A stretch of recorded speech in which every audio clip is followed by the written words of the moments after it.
Hi, wanted to welcome you back. It's me, Jess, again here. Thanks so much for joining me. Basically what I wanted to talk about today is I got a lot of questions over the week about materials I use, paints, oils, and things like that. So I just wanted to talk about those today. So I'll jump right in. So what I have over here is kind of my little workstation. I've set out a bunch of my paints to just talk to you about. First of all, I use mostly Gamsol because I love the product, and go like this. So just starting with what I put on my palette, excuse me, I use titanium white, Naples yellow, cad yellow light, and cad yellow medium, if I have it. I don't always have it. I like yellow ochre. It's indispensable.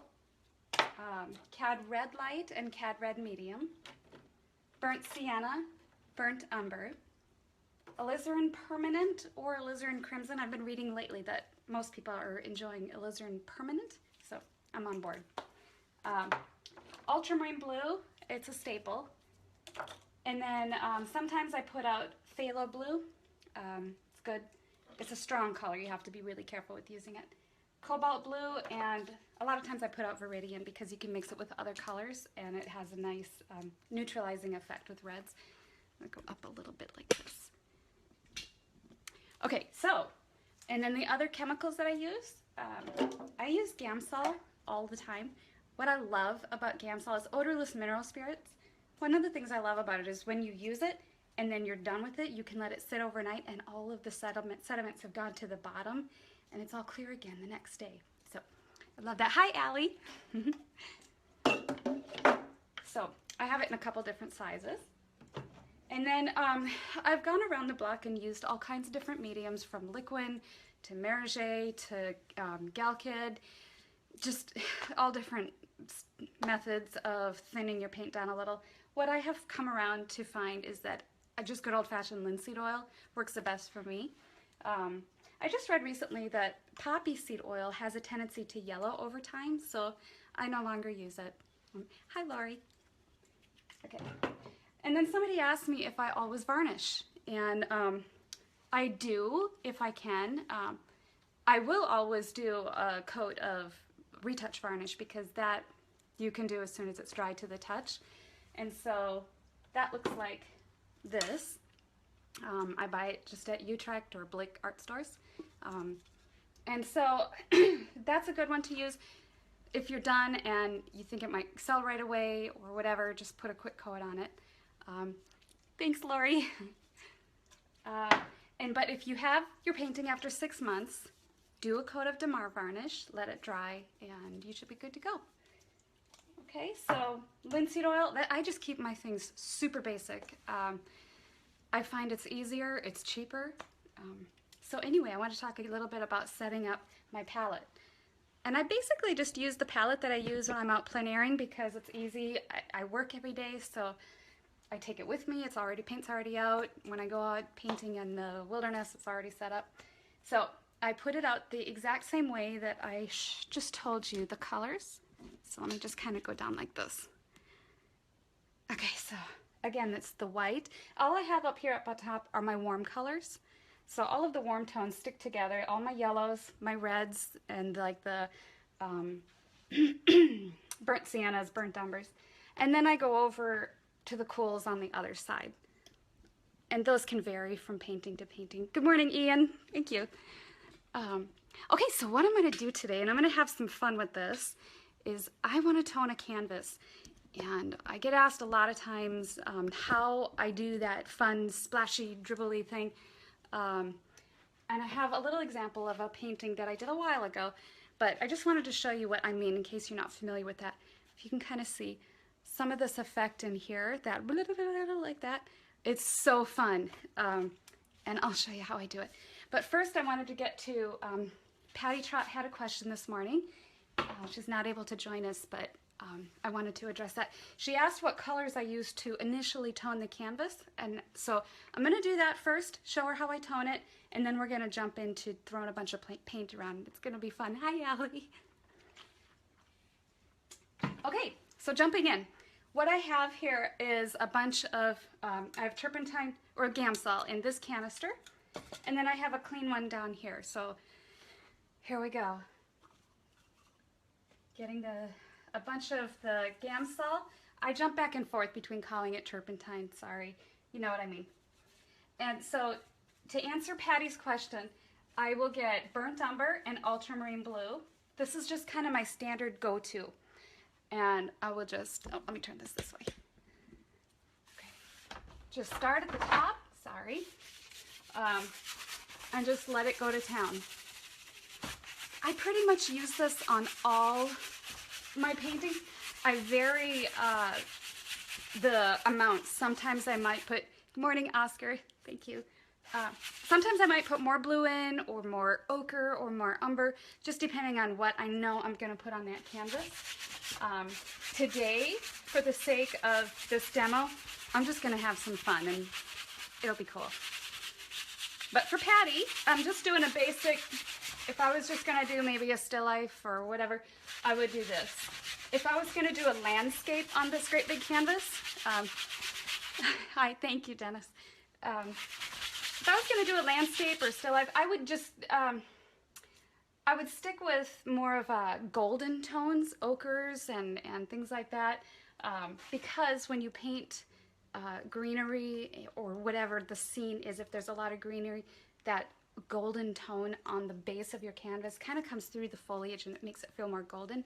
Sometimes, if I'm painting a misty, foggy atmosphere, I will tone the canvas lavender, because that kind of, if you leave some parts of the canvas showing, it's really cool to have some of that lavender showing.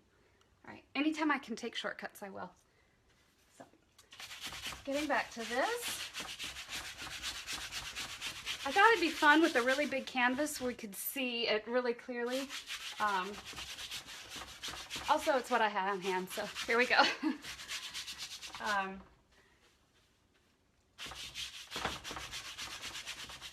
Another thing I wanted to point out with this is painting surface.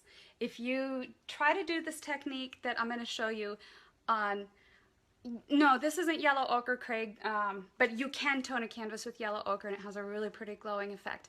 But if you, what was I saying?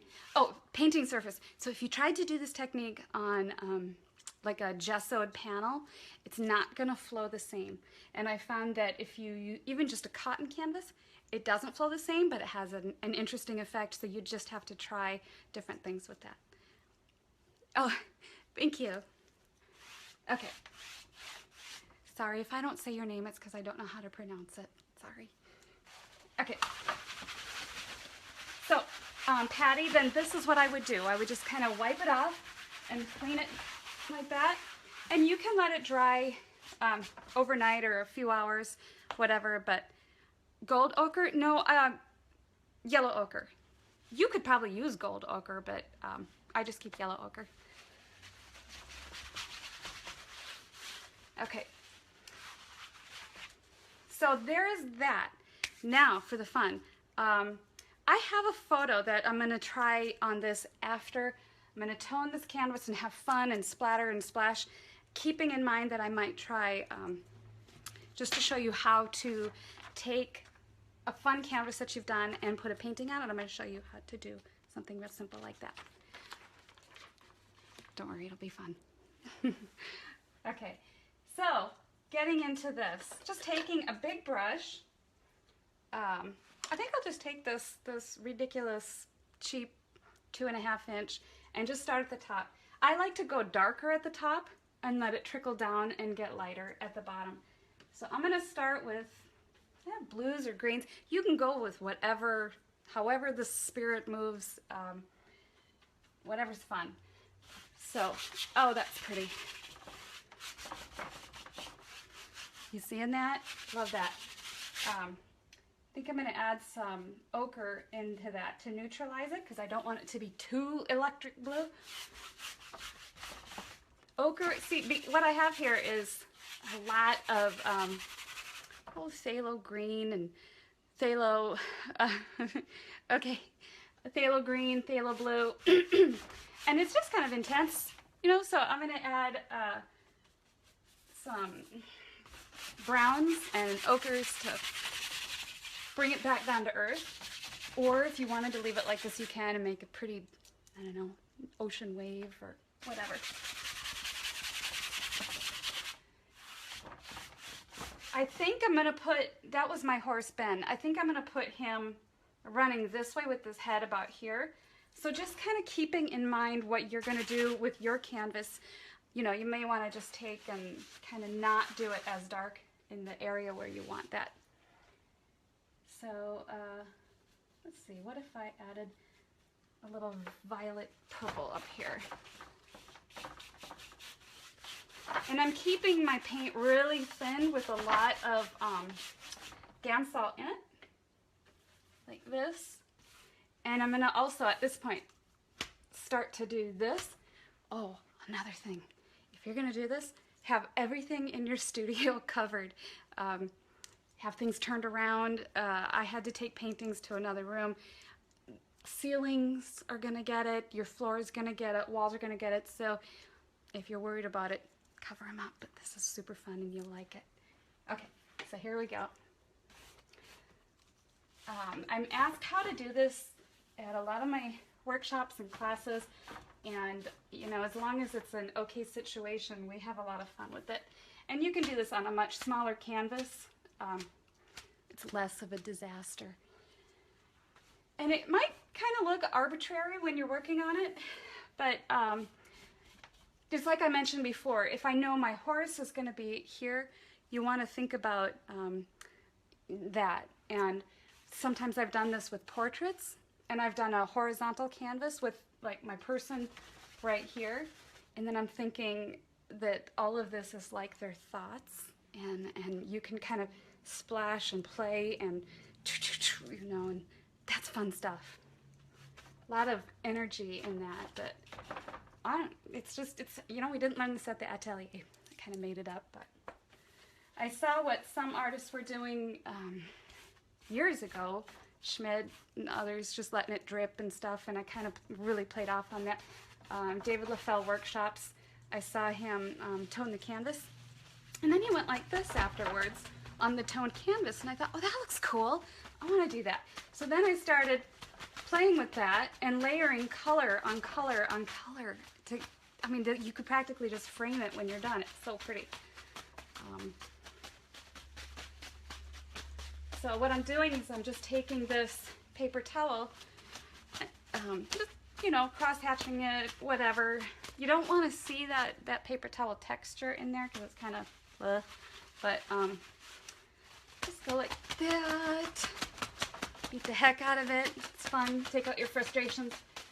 I probably should be more worried about dirty hands and stuff, but I'm not, whatever. So, building this up. I have some of this layer going on. I think I'll go a little more darker impact up here. Get some of that ochre. I hope you can still hear me when I turn away. And you have to be careful with how much of the turpentine you use, because if you go too much, it'll erase a lot of that cool stuff that you just did. So, wanted to thank you all for joining me. This was really fun. So, oh, thanks, Al. Yeah, I love it when I get it to this stage, because you start to just feel like, it's so pretty. Thank you, Dennis. Oh, from Brazil, wow.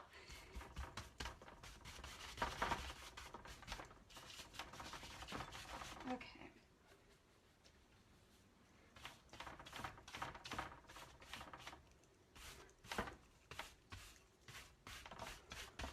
Okay, so now, just gonna take this, and I dipped it into some turpentine and kind of wiped it off a little bit, just so it's not too wet. And then I'm gonna go, woo, just to let some of that, I know I'm getting it all over my face, part of it. What I'm seeing here is I don't really care for these big brush strokes. I'm getting rid of those. And so basically what you do with this is you just layer on layer on layer. And This looks like a lot of pigment's washing away, so I'm going to kind of keep that from going too nuts. Oh, once I had a gorgeous canvas. I worked a long time on it, like a whole work of art, and I was super happy with it. Left it. It was an evening. I left it, and then oh, you're welcome. Thank you, Linda. And then in the morning, it was all gone. It all overnight. It had all rinsed down and sat in my trench, and the canvas was practically bare. So you have to be careful, A, to not use too much of the turpentine Gamsol. And then when you're done and you love it, lay it flat to dry, and you'll have it in the morning. Never mind. Thank you, Ray. It's fun. You should try it. So I'm kind of liking this, and actually, I'm getting it on my mouth. This is kind of like the first layer. So thinking too that if I put my horse here, I'm gonna layer a lighter tone on top of it. Okay, so let's gonna get a smaller brush here, and I'm taking some white and some Naples yellow, and you can even get some oil at this point. I mix a little bit of oil in it. Really, I mean, you're basically, you are working on your painting now. So if you want to use oil, you can. Oil, as it's dripping down in this, takes a whole different path than the turpentine. So that's really cool too. All right, I did oil and a little bit of the, I'm sorry, I keep calling it turpentine, Gamsol. Thinking again too, just adding little spurts of just fun throughout. Can you see that? I hope you can. I don't know. Maybe I'll move it back a little. Okay, there, good, okay. And you can try switching hands to get, like if you're right-handed, use your left-handed, and it'll give you a little bit more of a irregular, like, oh, I didn't mean for it, but that's kind of fun, and we allow for imperfections that way. I'm not going to leave all these brush strokes like that showing. I'm going to leave that corner kind of dark because I think there's some cool stuff up in there. So now I'm going to take and clean my brush off and just kind of do some, see how there's white? I don't know if you can see it. Yeah, you can see that. Some little white turpentine little dots like that. You can go like that. Paper towel. Do this. Just layer it. Lots of layers. You know, that's the thing, is anybody can splash and dribble on a canvas, but it really is interesting and unique when you can layer it and do different things that just has a different feeling to it. People love to get up close and look at it and say, oh, how'd you do that? I could spend all day looking at that.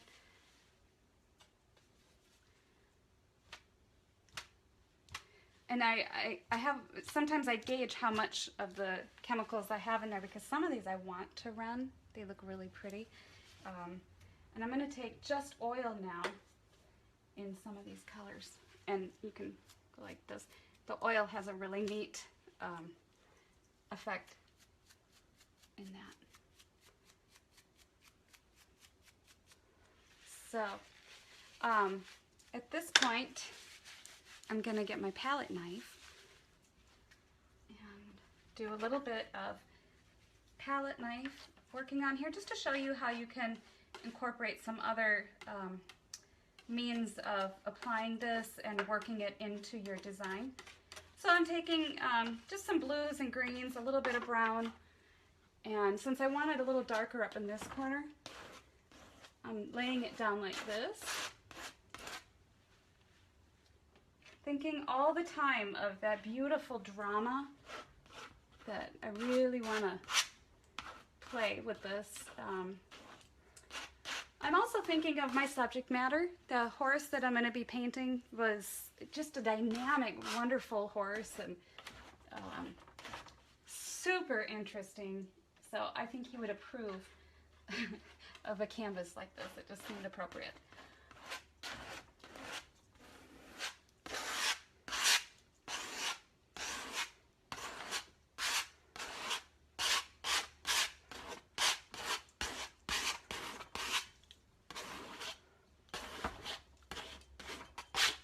I don't know, I like that. You just have to go with some of your own initial responses that your knee-jerk, oh, that's so cool. I'm gonna play with that and push that and pull that, or, oh, that didn't work, I need to wipe that off. Anything to take the fear and intimidation out of it. It's just a canvas. You can always wipe it off. So I'm gonna push this corner up here a little bit darker. I'm seeing that phthalo green coming through. It's really pretty. Oh, I didn't mention, did I mention this is on linen? So the paint is going to run in here in a different sort of pattern. Ooh.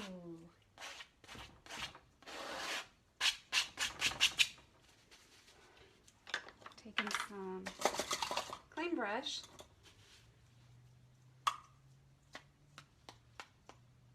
I want that to run down there because I think that'll look cool. Let's get some activity going there. And another thing you can do is, whoops, sorry. You can get up close and blow on it.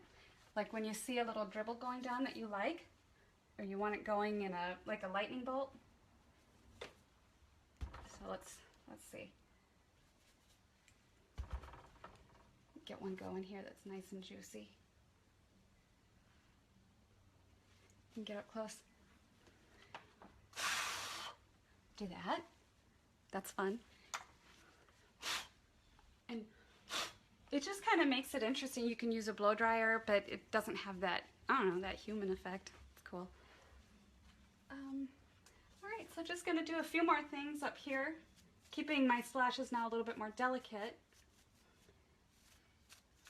I like that. So I think that kind of gives you an idea of how I do that.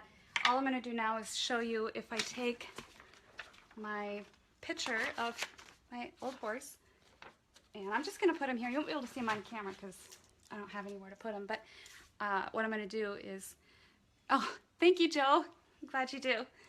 I'm going to take this and just kind of wipe out where I think he should go. So if I put his head right here, and his ears are back. I love how his ears are back. Wiping this out.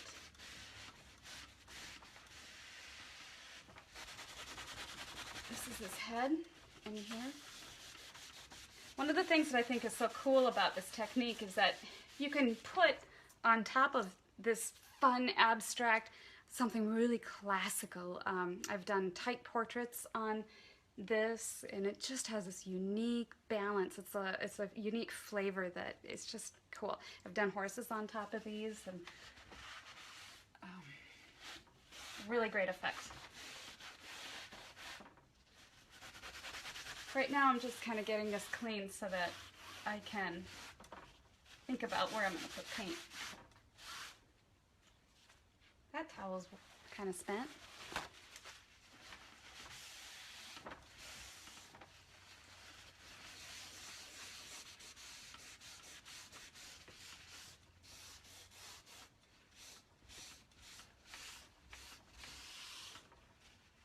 I was riding Ben at the moment that this picture was taken. We were getting ready to go over a jump. Loved riding him. All right. So to do this, to take it even a step further, I'm going to just take a clean brush and just erase. I'm just erasing some of these areas, knowing his ear is probably back that far. And the forehead, coming down.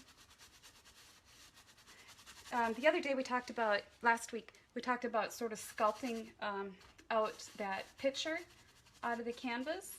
it's kind of the same thing here. I'm sculpting his head out of my background. Same concept. The only difference is that I've spent more time toning the canvas. Thank you, Edwin.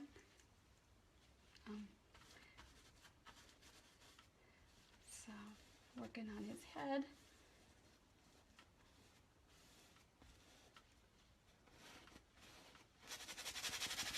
Just gonna erase some of this paint in here because I don't need so much of it on there. You see how I'm working on, by erasing, I'm sculpting out where he's gonna go. Oh, had paint on there. Oh, thank you, Rowan. Hope you had a happy birthday yesterday.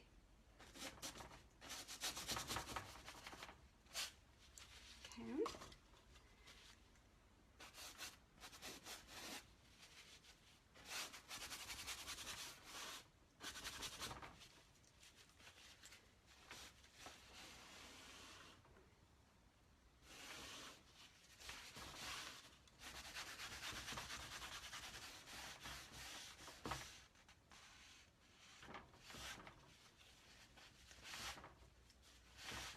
Oops.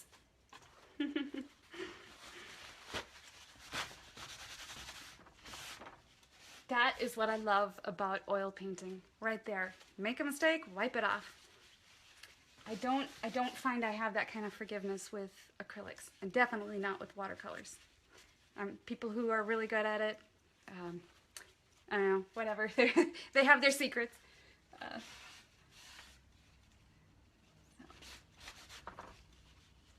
Oh, thanks, Joseph. Glad you joined. David, welcome.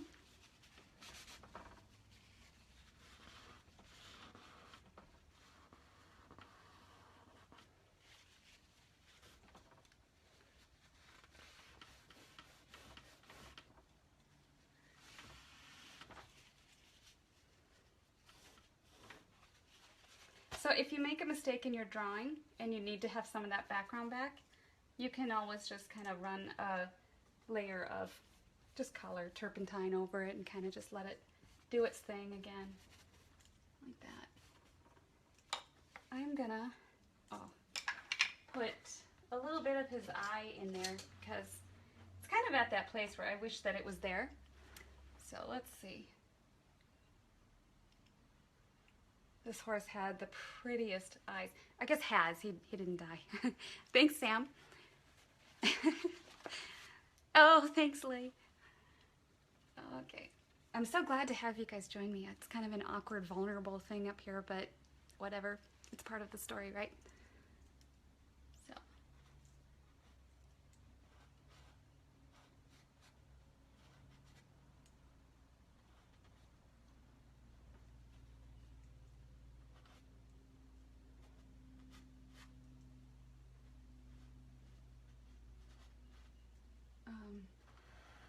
I get to this place where it's a little bit more difficult to talk while painting, but all I'm thinking about here is where to put his, you know, it's anatomy stuff. Eye, like that, and then his nostril. I'm definitely not going to paint the bridle. Oh, thanks, Jerry. Oh, you can always watch later. Thanks, Lori. Thanks for joining me.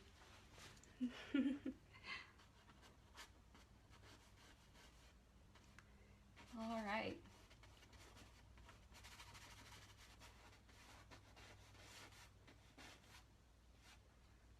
So when I'm doing this here now as a demo for you, I'm just going to try to keep it a little bit looser. Not going to bring it to a real tight finish or anything because I'm just showing you how to do this.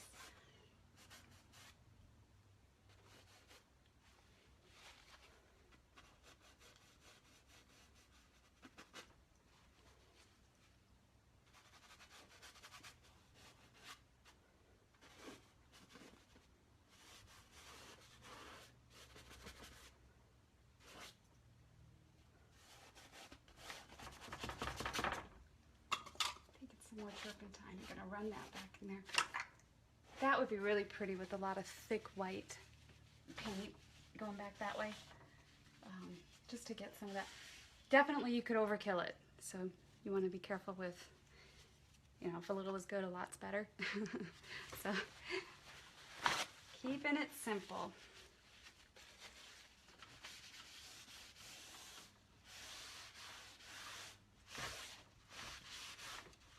Get back there. I also kind of like that feeling of like speed, and he was so fast. Keep referring to him in past tense. He's doing quite well.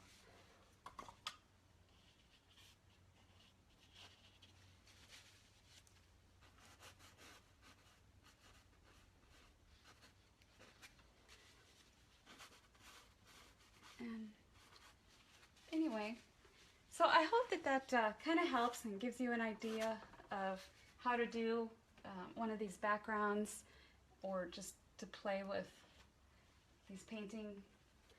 You know, if anything, I like to just lighten up sometimes and just say, you know, most of the time I'm painting really tight, and oh, thank you, Roy. Do I have a still life set up? No, just doing this today. Anyway, most of the time I'm doing things that are tighter, kind of more classical, but you gotta break out every now and then and just say, you know what, today is a fun day. I'm gonna just play and not worry about anything. Oh, good. It's so familiar too. Thank you, Ralph.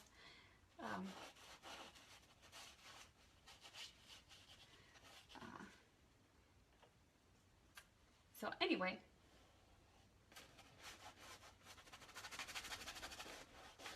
this is so fun. I feel like you're in my living room with me, my studio.